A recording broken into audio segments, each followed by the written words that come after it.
ദിശ അക്കാഡമിയുടെ ഓൺലൈൻ പ്ലാറ്റ്ഫോമിലേക്ക് എല്ലാവർക്കും സ്വാഗതം.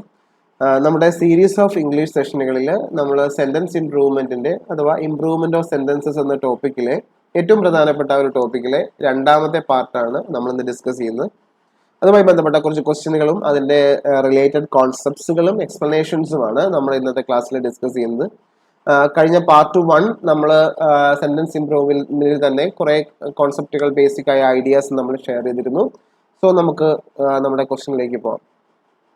The greater the demand higher the price. The greater the demand the higher the price. ഇതാണ് തന്നിരിക്കുന്ന question. So this ക്വസ്റ്റ്യനിൽ, ഈ ഒരു ചോദ്യത്തിൽ നിന്ന് നമുക്ക് എന്താണ് മനസ്സിലാക്കാൻ സാധിക്കുക? The greater the demand higher the price. Here higher the price. ഈ ഹയർ ദ പ്രൈസ് എന്ന ഭാഗത്ത് ഒരു ബോൾഡ് തന്നിട്ടുണ്ട്. നമുക്കറിയാം സെന്റൻസ് ഇംപ്രൂവ്മെന്റിന്റെ പ്രത്യേകത ഇതാണ്. ഒരു ബോൾഡ് ആയ ഭാഗത്ത് നിന്ന് തെറ്റിനെ കണ്ടെത്തുകയും അത് താഴെ ഓപ്ഷനിൽ നിന്ന് നമ്മൾ ചൂസ് ചെയ്യുകയും ചെയ്യുക എന്നുള്ളതാണ് സെന്റൻസ് ഇംപ്രൂവ്മെന്റ് എന്ന ഈ ഒരു സിലബസ് ടോപ്പിക്കിന്റെ പ്രത്യേകത. എറർ സ്പോട്ടിങ്ങിൽ നിന്ന് ചെറിയ വ്യത്യാസത്തിൽ മാത്രമുള്ള ഒരു ടൈപ്പ് ഓഫ് ക്വസ്റ്റ്യൻ ആണ് ഇതെന്ന് നമുക്കറിയാം. സോ ഇതിൽ നിന്ന് ഏതാണ് ഓപ്ഷൻ? ഇതിന്റെ ഓപ്ഷൻ ഏതാണ്? Okay, the greater demand higher the price. Higher the price.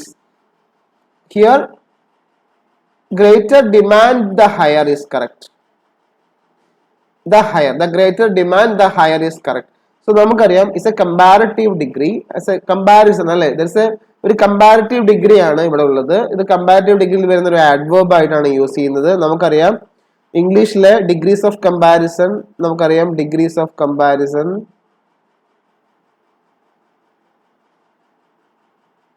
Degrees of കമ്പാരിസണിൽ നമുക്കറിയാം 3 തരത്തിലുള്ള ഡിഗ്രീസ് ഓഫ് കമ്പാരിസൺ ഉണ്ട്. Then positive degree, second one is comparative degree and superlative degree.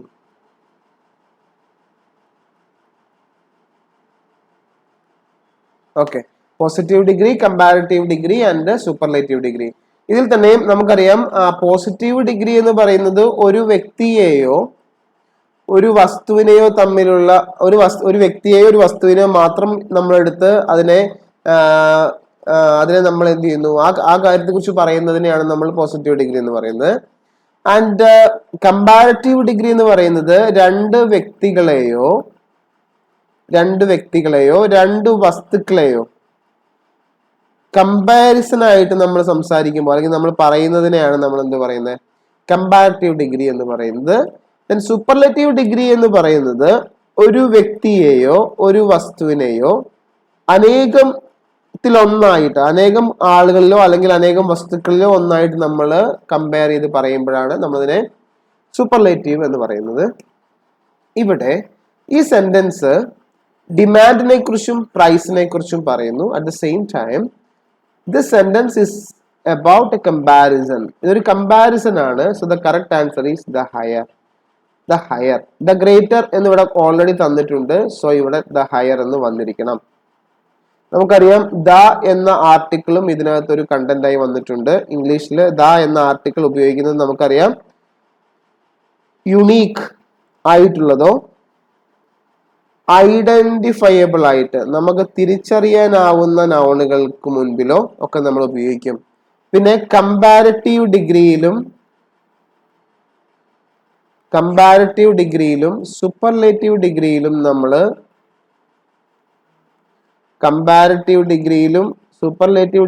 നമ്മൾ എന്ത് ഉപയോഗിക്കും? ദ ഉപയോഗിക്കും. So here the greater the higher, that is the correct point.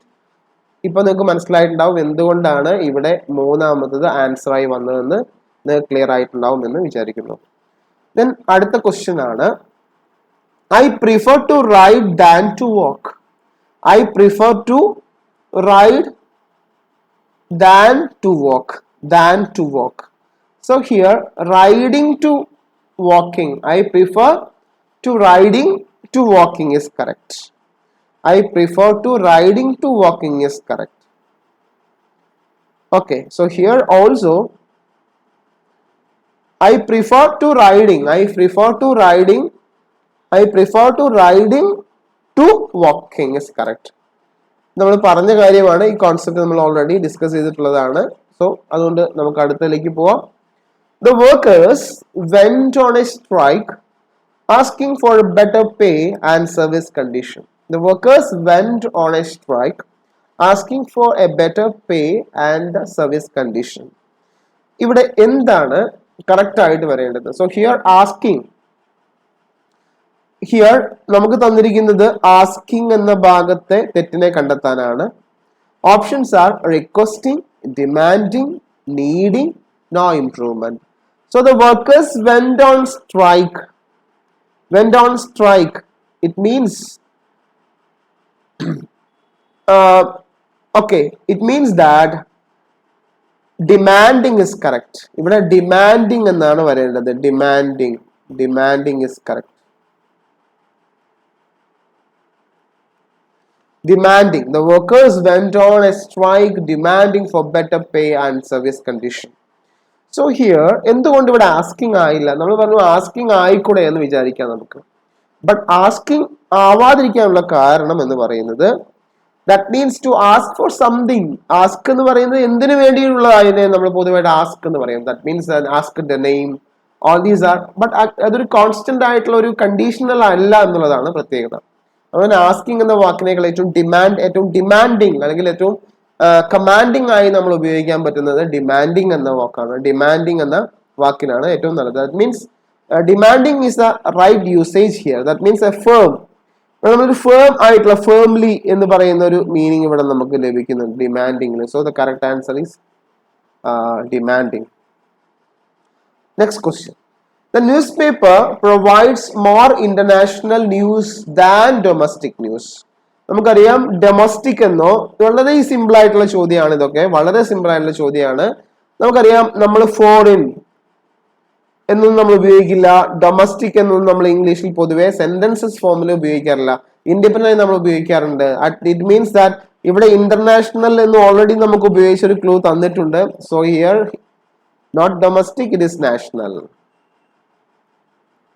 ഇവിടെ നമ്മൾ നാഷണൽ ന്യൂസ് എന്നാണ് ഇവിടെ വരേണ്ടത്. So the correct answer, fourth one, the correct answer is 1.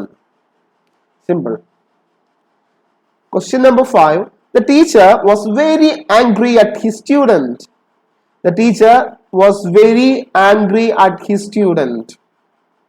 So here angry at his student എന്ന് പറയുമ്പോൾ തെറ്റാണ്. നമ്മൾ പറഞ്ഞിട്ടുണ്ടായിരുന്നു, നമുക്കറിയാം angry at, angry with. ഇതിന്റെ രണ്ടിന്റെയും യൂസ് പ്രത്യേകതകളെ കുറിച്ച് നമ്മൾ കഴിഞ്ഞ പാർട്ടിൽ ഡിസ്കസ് ചെയ്തിട്ടുണ്ടായിരുന്നു. സോ ഹിയർ ആംഗ്രി അറ്റ് എന്ന് പറഞ്ഞാൽ ഇത് സംതിങ് എന്നായിരിക്കണം. ഇപ്പുറത്ത് ഏതെങ്കിലും ഒരു പ്രവൃത്തിയെ മെൻഷൻ ചെയ്തിട്ടുണ്ടാവണം. ടീച്ചർ എന്തിനാണ് ആംഗ്രി അറ്റ് ആയതെങ്കിൽ അത് സംതിങ്, എന്തോ ഒരു കാര്യത്തിന് വേണ്ടിയിട്ടാണ് ദേഷ്യപ്പെട്ടിട്ടുണ്ടായിരിക്കുക എന്ന് നമുക്കറിയാം. നമ്മൾ അത് ആ കോൺസെപ്റ്റ് നമ്മൾ കഴിഞ്ഞ ക്ലാസ്സസിലൊക്കെ നമ്മൾ ഡിസ്കസ് ചെയ്തിട്ടുണ്ടായിരുന്നു. സോ അത് കാണാത്തവർ എന്ത് ചെയ്യുക, ആ പാർട്ട് ജസ്റ്റ് ഒന്ന് കാണുക. അപ്പൊ നിങ്ങൾക്ക് കൂടുതൽ ക്ലാരിറ്റി കിട്ടും. ഈ പ്രിപ്പോസിഷൻ അറ്റ് എന്ന പ്രിപ്പോസിഷൻ നമ്മൾ യൂസ് ചെയ്യുന്നത് രണ്ട് കേസസിലാണ്. ഒന്ന് സംതിങ്, നമുക്കിപ്പോ ഒരാളോട് ദേഷ്യം തോന്നുന്നത് ഒന്നെങ്കിൽ അയാളുടെ പെരുമാറ്റത്തിലോ അല്ലെങ്കിൽ പ്രവൃത്തിയിലോ ഉള്ളതായിരിക്കാം. രണ്ട് ആ വ്യക്തിയോട് തന്നെ ഉള്ളതായിരിക്കാം. അയാളോട് ഡയറക്ട്ലി ആ വ്യക്തിയോട്, ആ പേഴ്സണോടുള്ളത് തന്നെ ആയിരിക്കാം. സോ അങ്ങനെയാണെങ്കിൽ നമ്മൾ ആംഗ്രി വിത്ത് ആണ്. കാരണം ഇവിടെ ടീച്ചറിന് ആംഗ്രി, ദേഷ്യം വന്നിരിക്കുന്ന ആരോടാണ്? ടു ഹിസ് സ്റ്റുഡന്റിനോടാണ്. That means that student is a person. Okay, student ഒരു പേഴ്സൺ ആയതിനാൽ നമുക്കറിയാം ടീച്ചർക്ക് സ്റ്റുഡന്റിനോടാണ് ദേഷ്യം വന്നിരിക്കുന്നത്. So here angry with is correct. Angry വിത്ത്.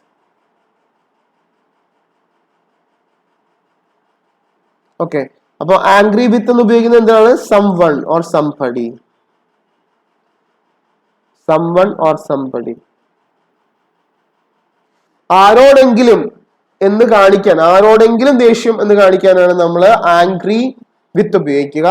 എന്നാൽ ആരുടെയെങ്കിലും പെരുമാറ്റമോ ബിഹേവിയറോ അവരുടെ ചില ആക്ടിവിറ്റീസോ ആണെങ്കിൽ നമ്മൾ അതിനെ ആംഗ്രി അറ്റിലെ പറയുകയുള്ളൂ. ഓക്കെ, സോ ഹിയർ ഈ ഉത്തരം തെറ്റാണ്, ഈ ഒരു ഓപ്ഷൻ തെറ്റാണ്. The correct answer is angry with is correct. he backed out of the agreement. Backed out. ഇവിടെ നമുക്കറിയാം ഈ ബാക്ക് ഔട്ട് എന്ന് പറയാൻ പിൻവലിയുക എന്നാണ് അർത്ഥം. ഓക്കെ, പിന്മാറുക, പിന്മാറുക എന്നൊക്കെയാണ് ഇതിന്റെ മീനിങ്. ഓക്കെ, അപ്പൊ എന്താണ് ഈ സെന്റൻസിൽ വന്നിരിക്കുന്ന തെറ്റ്? Okay, so here he gave his full support. Recognize, gave his full support അല്ല, ഓൾറെഡി പിന്മാറുക എന്ന് നമ്മൾ പറഞ്ഞല്ലോ. Then next, reconsidered the point. Reconsidered the point ആണോ? അതുമല്ല. Withdrew his support from, that is correct. പിന്മാറുക, പിൻവലിയുക എന്നൊക്കെ നമ്മൾ പറയുന്ന ഇംഗ്ലീഷിൽ പറയുന്ന ഇതിന്റെ മലയാളമായ മീനിങ് ആണിത്, പിൻവലിയുക. So here the correct option is B, sorry 3. Correct answer is 3. 3യിലാണ് കറക്റ്റ് ആയിട്ടുള്ള ആൻസർ ഉള്ളത്. Then question number 7. Man is the only animal who can talk.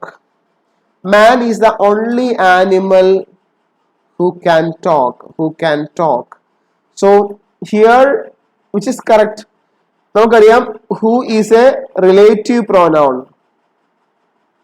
നമ്മൾ ഈ ഹൂവുമായി ബന്ധപ്പെട്ട കാര്യങ്ങളൊക്കെ നമ്മളിപ്പോൾ ഓൾറെഡി പഠിച്ചിട്ടുണ്ടായിരുന്നു, ഡിസ്കസ് ചെയ്തിട്ടുണ്ടായിരുന്നു മുൻപിലെ ക്ലാസ്സുകളിലൊക്കെ. സോ ഇവിടെ ഹൂ എന്ന് പറയുന്നത് മാൻ ആണ് അല്ലേ.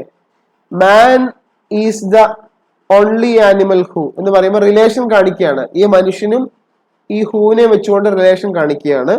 സോ വിച്ച് അല്ല, ഹൂം അല്ല, ദാറ്റ് അല്ല, no improvement. So the correct answer is no improvement. No improvement is correct. ഈ സെന്റൻസ് കറക്റ്റ് ആണ്. ഈ സെന്റൻസ് കറക്റ്റ് ആണ്. So option 4 is correct. അടുത്ത ക്വസ്റ്റ്യനിലേക്ക് പോവാണ്. He did not know the answer. I did not neither. I did not neither. He did not know the answer. I did not neither. എന്താണ് ഈ സെന്റൻസിൽ വന്നിരിക്കുന്ന തെറ്റ്? Okay,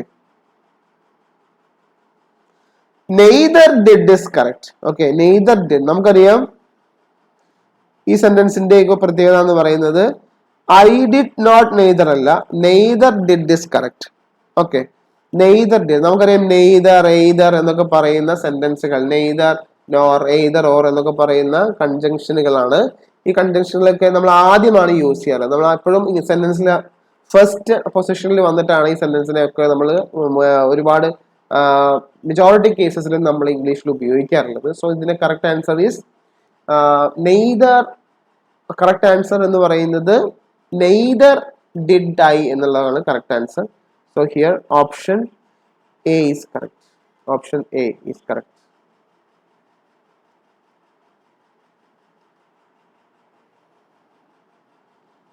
Option A is correct.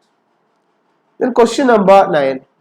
When the owner offered tea, the peon denied it. When the owner offered tea, the peon denied it. Denied it. Options are disliked. Disliked. Options are disliked അല്ല, declined അല്ല. Yes, yes, correct. ഒന്നുകൂടെ നമുക്ക് ശ്രദ്ധിക്കുമ്പോൾ മനസ്സിലാവും. When the owner offered the tea, the peon denied. Denied എന്നതിന്റെ അതേ meaning ഉള്ളതാണ്. Disliked അല്ല, എന്തായാലും disobeyed അല്ല. That means it's not an obey case. Declined is correct. Declined is correct. That means refuse politely. നമ്മൾ refuse politely ആണ് എന്ത്?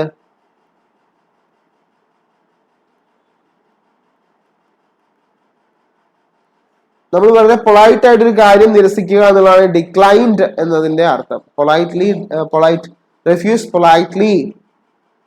Okay, so that is correct. Then next question is, do you remember his phone number? Do you remember his phone number? I don't suspect so. I don't suspect so. So here എങ്ങനെയാണ് ഈ ഒരു ആൻസറിലേക്ക് പോവുക? Do you remember his phone number? Do you remember his phone number? I don't suspect so. ഇവിടെ don't think, don't thinking, may think. So here the correct option is don't think. I don't suspect so, it already means that I don't suspect so, it means that option 1 is correct. Don't think is correct. Okay. So ഇങ്ങനെയാണ് sentence ഇംപ്രൂവ്മെന്റിന്റെ അഥവാ improvement of സെന്റൻസസിന്റെ questions നമുക്ക് questions ആയിട്ട് ചോദിക്കുക. So എല്ലാവരും നന്നായിട്ട് തന്നെ ഈ ഒരു കോൺസെപ്റ്റുകളെല്ലാം നന്നായി കവർ ചെയ്യുക. നമുക്ക് നമുക്കറിയാം സെന്റൻസ് ഇംപ്രൂവ്മെന്റിന് വേണ്ടി മാത്രം ഒരു പ്രത്യേക പ്രിപ്പറേഷന്റെ ആവശ്യം വരുന്നില്ല. കാരണം ഓൾറെഡി സെന്റൻസ് ഇംപ്രൂവ്മെന്റ് അഥവാ ഇംപ്രൂവ്മെന്റ് ഓഫ് സെന്റൻസ് എന്ന സിലബസ് ഓൾറെഡി എറർ സ്പോട്ടിങ്ങിന്റെ ഭാഗമാണ്. അഥവാ സ്പോട്ടിംഗ് എറർ എന്നൊക്കെ നമ്മൾ പറയുന്നു, അല്ലെ കോമൺ എറേഴ്സ് എന്നൊക്കെ പറയുന്ന സിലബസ് ടോപ്പിക്കിന്റെ ഭാഗമാണിത്. ആ ഒരു ഏരിയ തറോ ആയി കഴിഞ്ഞാൽ നമുക്ക് ഈ ഭാഗം വളരെ സിമ്പിൾ ആയിട്ട് ഹാൻഡിൽ ചെയ്യാൻ സാധിക്കും എന്നുള്ളതും ഓർമ്മിക്കുക. ഓക്കെ, അപ്പൊ നമുക്ക് വീണ്ടും നെക്സ്റ്റ് ക്ലാസ്സിൽ വീണ്ടും കാണാം. Thank you so much.